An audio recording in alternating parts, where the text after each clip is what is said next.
Welcome to the Boundless Podcast, exploring the human side of work.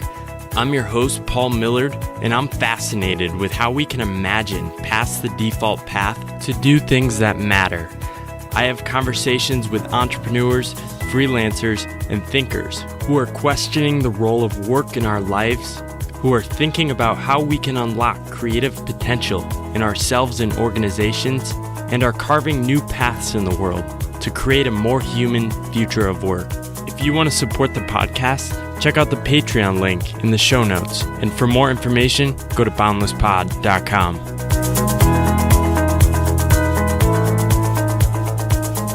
Today, I am talking with YuTing Chiu, a sound designer and multimedia artist in Taiwan. Welcome to the podcast. Thanks for having me, Paul. Awesome. So I'm excited to talk to you today, and you're working on a lot of creative projects. You can probably see one of them here in the video. There's also a video version of this today, and that's some of the noise the instrument is making. But I'm excited to talk to you about that. You're also working on a global sound project, which we'll dig into, and building your own instruments. But I'd love to just start with talking about creativity. So you work on a lot of creative projects. Where does that creative energy come from? It's from my daily life, actually. I'm always curious about a lot of things, and I guess I just try to figure out. So I start those projects. Awesome. So you've said to me you think everyone is drawn to work on big creative projects. We'll talk a little bit about some of your creative projects, but can you give me an example of how that plays out for many people? Maybe we could broaden the definition of creativity. It's just my friends, they're really exciting planning about their wedding plan, and I felt that really inspired me somehow, because I felt we always want to exercise our creativity in a certain levels, and why I'm inspired is because my friends, they got so excited that sometimes I feel the wedding plan is more important than who they're marrying to. I'm just kidding. But I just felt that even though we have to follow by certain guideline, the framework, so they give you different options, so you can choose what style you want. But I think it's always nice to see how exciting they are when they're planning things. So I think exercising our creativity in life is really important for us, but sometimes we didn't really realize it. Yeah, that's fascinating. And I think if you're thinking about a creative project, if somebody's gone through all the effort of planning their wedding, they can see those really minute details, which they put a lot of passion and energy into. Maybe other people don't see it as such, but maybe you're starting to see some of those in some of the weddings you're attending, or... Yeah. I enjoyed it. That's awesome. So, what drew you to want to go to art school? Or maybe at first a good place to start would be to talk about music and how music has played a role in your life. Yeah, I'm always fond of music. I can feel it in my blood.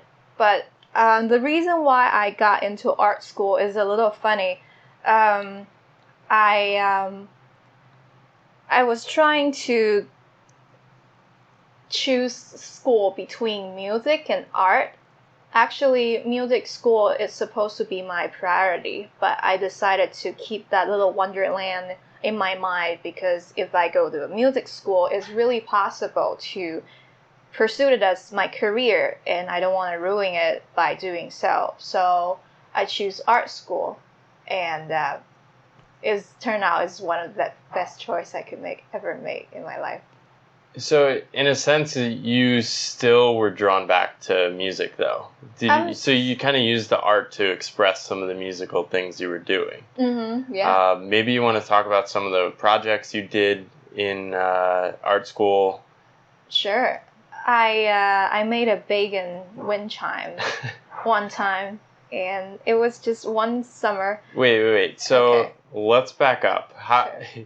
You don't just make a bacon wind chime. Mm-hmm. Where did that idea start? Like, what was the project? What were the goals of the project? And how did it become something where you're thinking about creating an instrument and then incorporating bacon, which I think most people love.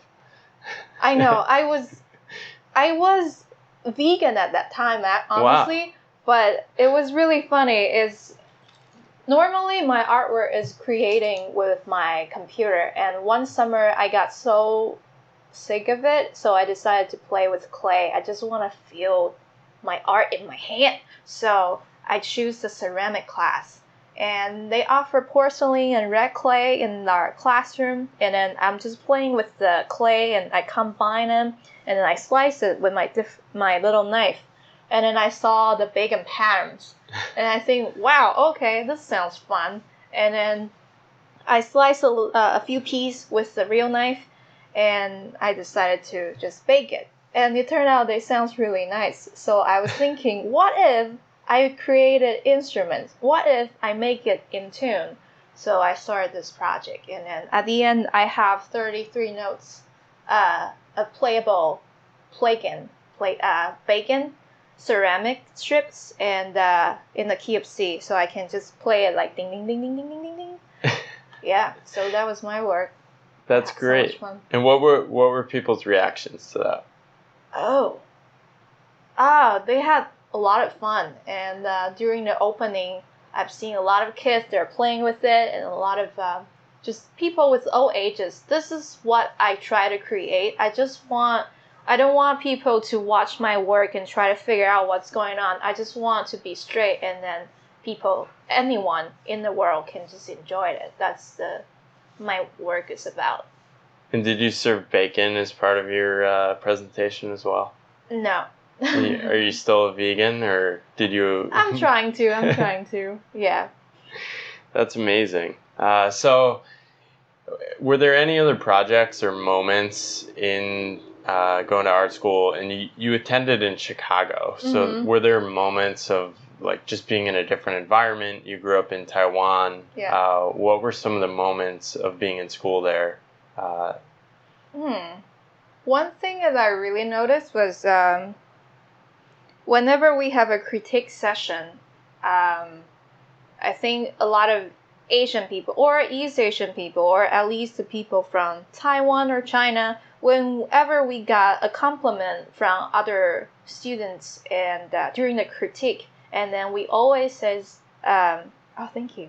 Oh, thank you. We try to push the things away. And for some reason, I noticed it by watching other people's doing it. Maybe when I was doing it, I didn't really realize it. But I felt that the Westerner culture is more confident about who they are, and then just they appreciate those comments. And for us, the first thing we did is push it away. But inside, maybe we're still proud of it. But I just wonder, where did that come from? Why do we try to hide it? And why do we even want to push it away to try to show our humbleness or what? I don't know. Just something that I noticed is a little different. So have you did you get better during that experience at taking compliments? Yeah. At the end, they say, I just said, thank you. Yeah, just like what they do. Yeah. I've seen that across many people. Just, I think especially when younger, it's just hard to take compliments. People have this pattern of deflecting. It's like, oh, thank you, but it wasn't that much effort, or things like that. Okay. So it's definitely pretty fascinating. So moving back to Taiwan, how were you thinking about some of the creative projects you were doing and like the next chapter as you moved back here?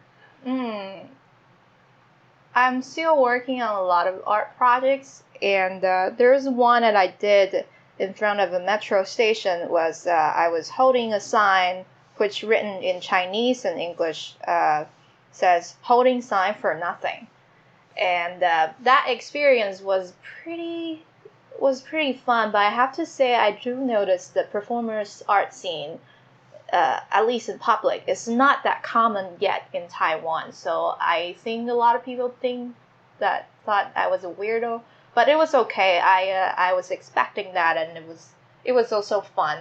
So that project is really about making a statement. I felt I was inspired by some people. They are trying to buy vinyls.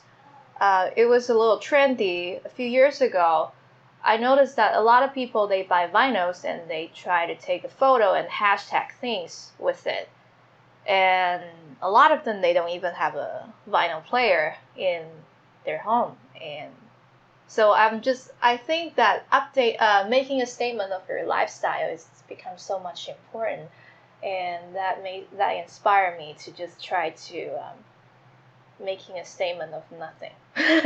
Well, isn't a statement of nothing it's almost stronger than a statement of nothing. It's like an act of rebellion, would you say? It depends on what you think, actually. Yeah. I'm not trying to make a statement. And did people come up to you and say anything? No, I wish, but I think if I did it somewhere, or maybe in the U.S., people will ask what I'm doing, or I will expect a little more interaction with people. That's fascinating. So talk to me about some of your other, let's call them acts of creative expression. Mm-hmm. Now, you're a member of Couchsurfing, mm-hmm. and you've met people from all over the world through that. Yeah. Maybe talk to me about one of your Couchsurfing experiences. Sure. There's one, I started to be a host this summer, actually. And I was thinking, man, I wanted to be a guest too. Even though I'm living here in Taipei, and then in the short term, I'm not traveling to anywhere, but I still want to serve somewhere as a guest. Why not? So I decided to make a request, and then I found a host, and I told him about the fact that I'm actually another host in Taipei. And I said, if you don't mind, I would like to stay at your place for a night to check out. And he's actually totally cool with it. So I said, if you're fine, I'm making a formal request. And in my request, I said, hi, I'm from Neptune, and this is the first time I'm traveling to this tiny planet. And I would like to check out things and the Taiwanese street food, and if you don't mind, I would like to spend one day at your place, if that's okay. And he said, cool. And I went. After my work, actually, I still live like a normal person.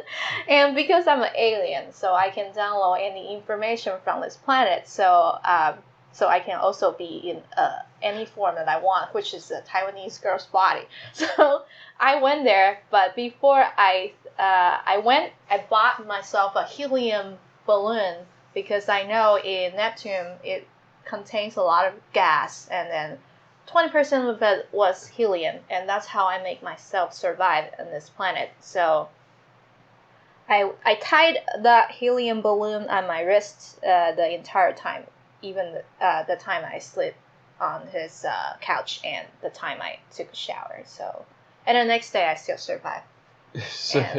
So where did that come from? I mean, where did you get the idea to do that? Did it just start as, okay, I want to stay with somebody else in my own city, or was there an impetus for that? Actually, for that, it's really just the idea came from right before I'm doing what I was trying to do. So I wasn't trying to I said I'm going to make a formal request, but I didn't know I was trying to make myself an alien before. But just before I decided to type it, I was thinking, why not? And I wasn't planning to buy a helium balloon, but before I visit him, and I was thinking, why not? So it wasn't planned. Is that kind of your motto, like, why not? Yeah, I think so. Sometimes. And is it something deeper around, like, curiosity and, like, going deep on ideas? Mm-hmm. So how does that play out in different aspects of your life? I'm just thinking of negative space a lot of time. I'm trying to seek for what is the Well, I'm just thinking about possibility most of the time. And if I have one answer, and then what would be my other answer for it? And I'll try to give out the other answer. So what, talk to me a little bit about negative space. So are you talking in like the John Keats sense? Have you read about his interpretation of like negative space? No, actually, no. Okay, so I'll definitely share that with you. But he kind of talks about I don't know, what's your interpretation first of like negative space? I guess it would be in an artistic sense. Well, I felt that I'm not sure if this is really related, but I feel what I can perceive things from my angle is only in 2D. But if I can combine other people's perspective, it could be multidimensional. And I think the truth is always multidimensional. So that encouraged me to think in negative space. Yeah. I think his interpretation was thinking about, okay, we have like the rational world and how things can be interpreted, and then there's kind of this negative space that's kind of an unknown territory that we can't really fully ever explain in words. So, I mean, I could be getting that wrong, but it's kind of a different way or lens of thinking of things. But, so what was the reaction of this Couchsurfing host that was hosting you? Surprisingly, he was totally fine with it. He's also a weirdo. I think. No, I'm just kidding. You're one of the coolest hosts in Taipei. And that's great. He has an artist mind too. Yeah.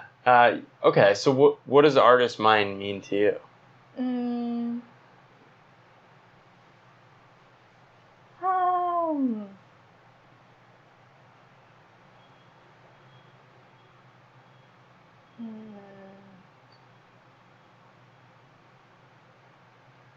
Wow, I don't have an answer for it, but I think artists might. I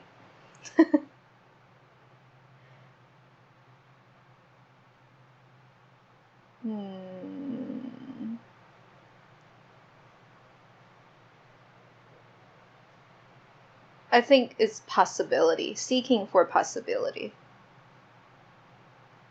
And there's no just one answer. So even being humorous is a creative skills too. It's you have to be creative, and I think I don't know. I think that's a good answer, right? So? Yeah, I mean, thinking about possibility of like what can be, right? And by definition, we don't know when we start. And it's going deeper in things. And as you're going, you kind of uncover like what to do next. Yeah. Does that kind of resonate with how you work on projects? So how do you decide what to do next? Like what project you're working on? I have timeline, and each year I get inspired by a few things, and I noticed that if I don't do it this year, next year I'll get inspired by something else. So I have to finish projects maybe seasonally, something like that. That's interesting. So you almost have a pressure on yourself to finish things because you know you're going to get inspired by something else in the future. Yeah. So a lot of people say to me, I'm not creative. And I think we've already talked about this a little. Your argument would be that we need to broaden the definition of creativity, think about the big projects in our life. Maybe it's a wedding you're planning or some other event. But what would you say to people that say, oh, I'm not a creative person? I don't know if people have said this to you. Yeah, but I felt it's... you have to be able to see if that's an excuse or not. Yeah, it's really easy to answer the question like that, but I felt that it's just like singing. A lot of people, they say they don't know how to sing. I can't sing.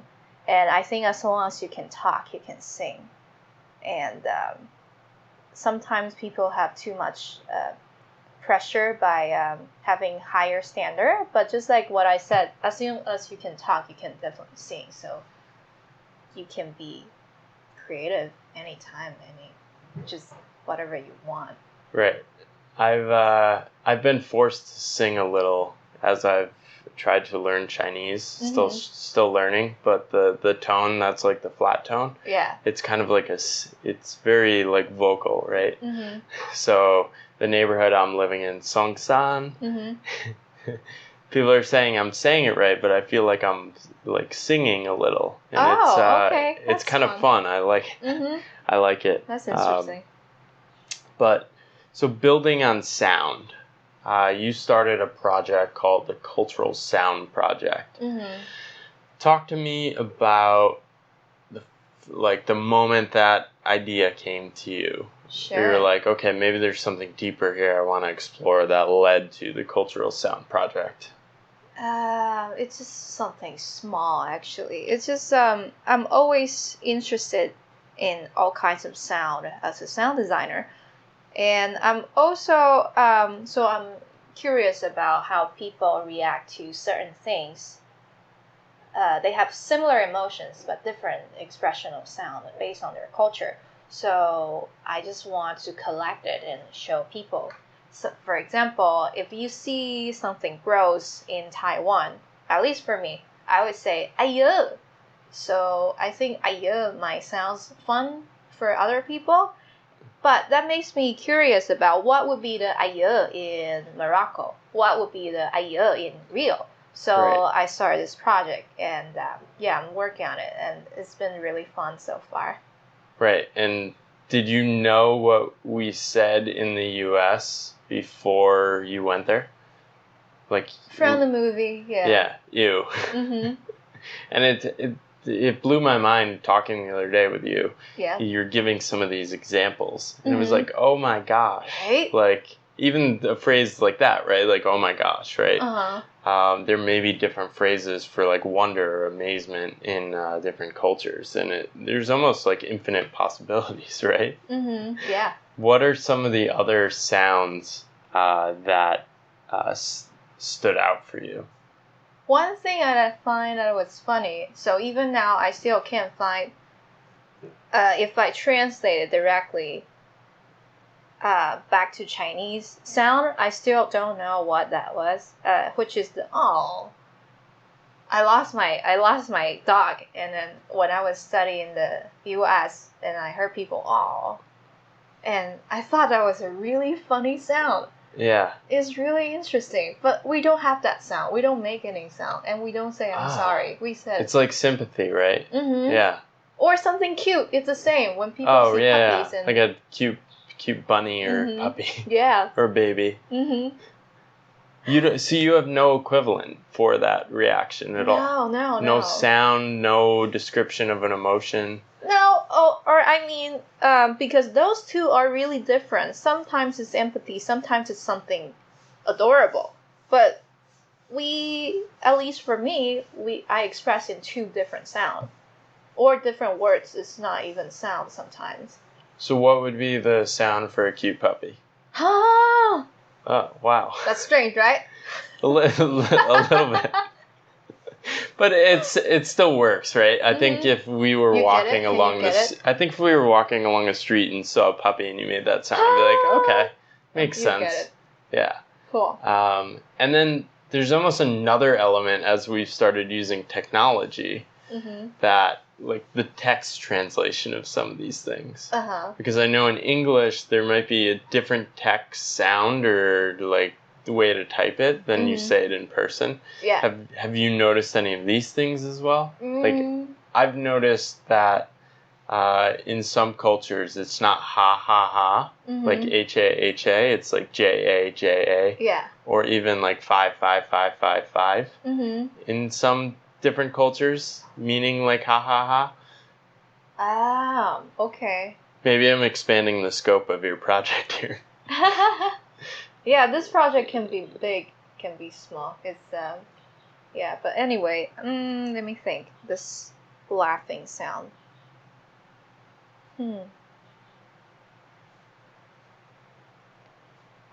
We have our own typing system. It's called 注音, and we make a lot of sound from that.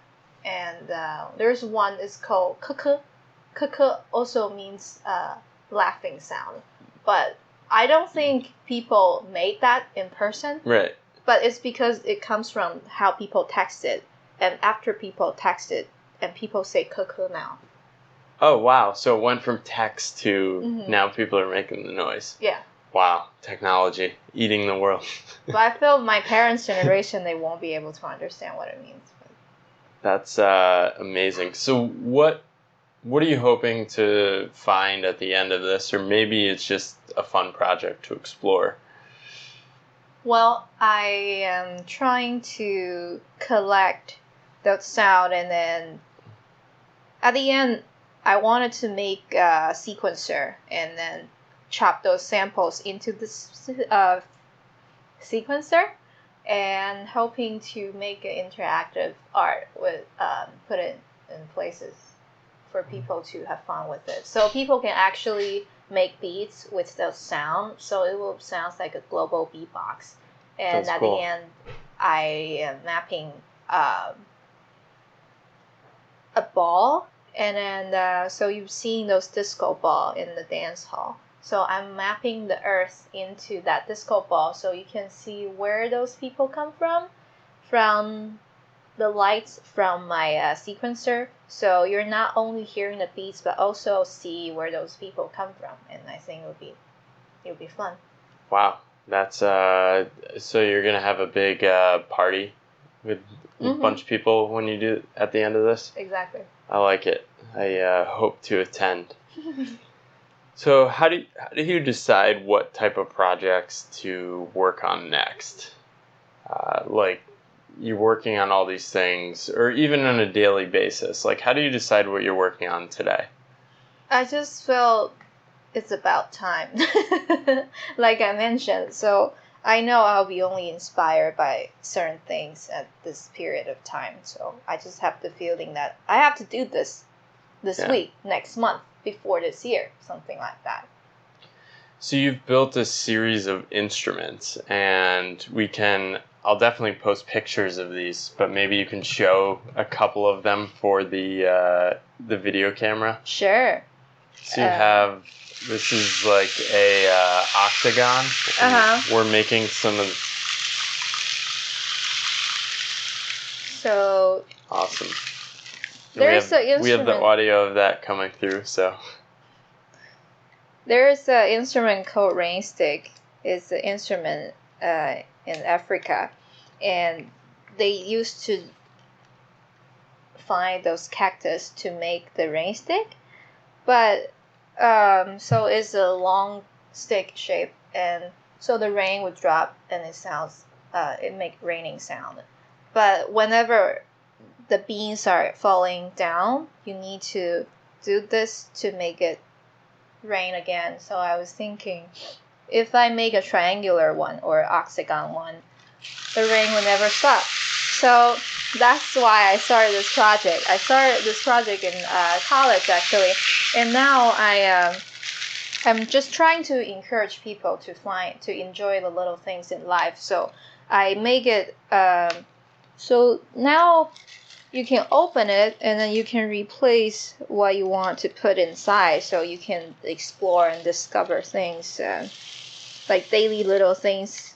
You can also crush the pine cone, or you can try to find something from your office desk and just put it inside, and then to see what it sounds like. That's awesome. So if you're listening, I would describe this as an octagonal. I don't know if octagonal is a word. So it's kind of an octagon, right? It's made out of wood.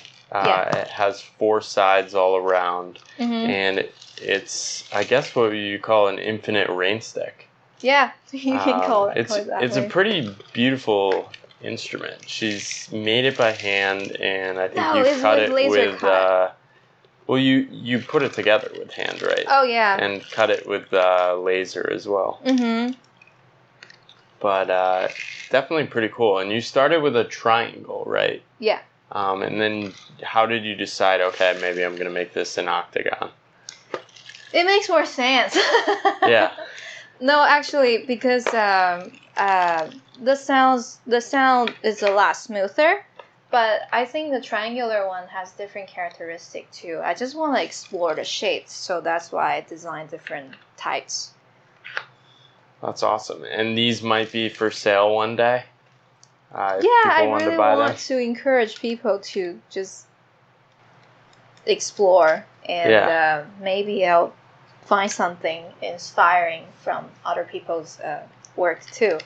Just something that I never thought about. I could put it in it, like maybe now I'm thinking about teeth. Teeth. Wow. Yeah. But yeah, I need to know where to collect it. But it will sound fun, I think. Just you can put whatever you want. Maybe you could start a part-time job as the tooth fairy. Do you have the tooth fairy here in Taiwan? No, it's not our thing. Oh, wow. There you go. Learning new things as well. Do you have any sort of ritual? I don't know, we're on a tangent of teeth right now, but do you have any sort of ritual when you're a child and you lose a tooth? No, not about a tooth though. We don't have the tooth one. Interesting. Maybe you can bring that as a way to collect teeth. But that's great. And thank you. It's a pretty cool instrument. Maybe we can show a couple of the other versions. Oh yeah. This is like an earlier version. It's a little smaller and with sounds different too. This one has the nails and chicken wire in it. This one is the acrylic sticks, so it sounds a little different. Yeah. And I'm just trying to explore the sound and the texture. Amazing. And, yeah, I'm having so much fun. Yeah, so do you think about fun as a big part of working on these creative projects? Most of the time it is. That's why I do it.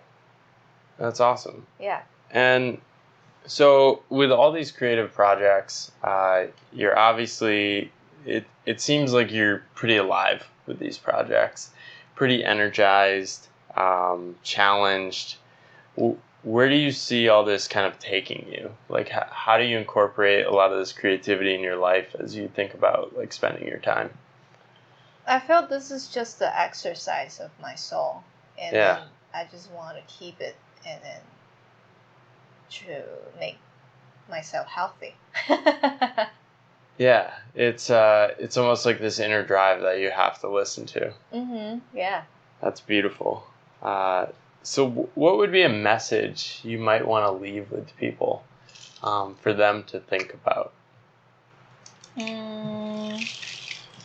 I guess I've mentioned this before. It's just I felt we all have the desire to be creative, and I think people should be more encouraged to be creative and do what they want to do, because I think that's really helps us to think outside of the box and to perceive things from different perspective, to seek out possibility. And so I think it's important for everyone to try to just explore, and it doesn't have to be a big project like the wedding plan, but it can be just discover and enjoy the little things in life. That could be an art form too. That's amazing. Well, thank you so much. Where can people find out more about either your sound project or other things you're working on? You can find me on my SoundCloud as YuTing. That's my stage name. And then I make electronic music in my free time, and I just make it for fun. And you can also find me on culturalsound.info. That's the project that I'm working on. And if you're interested in being a part of it, I'll appreciate it. It'll be fun to have you. Yeah, it's just a short, like 10-minute survey people can do. Yeah. Online and submit some of the different sounds. Yeah. Fantastic. Well, it was a pleasure talking with you today. I really enjoyed your stories and insight you shared into creativity. Thanks again for having me, Paul. Thank you for listening to the Boundless Podcast. If you have feedback, guest suggestions, or ideas I should explore, I'd really love to hear from you. One of the best things about this journey I've been on is connecting with all the people from around the world who are resonating with some of the ideas, some crazy, some better, some worse, that I'm putting out into the world. You can email me at paul@think-boundless.com or find me on the various socials, which I link in my site.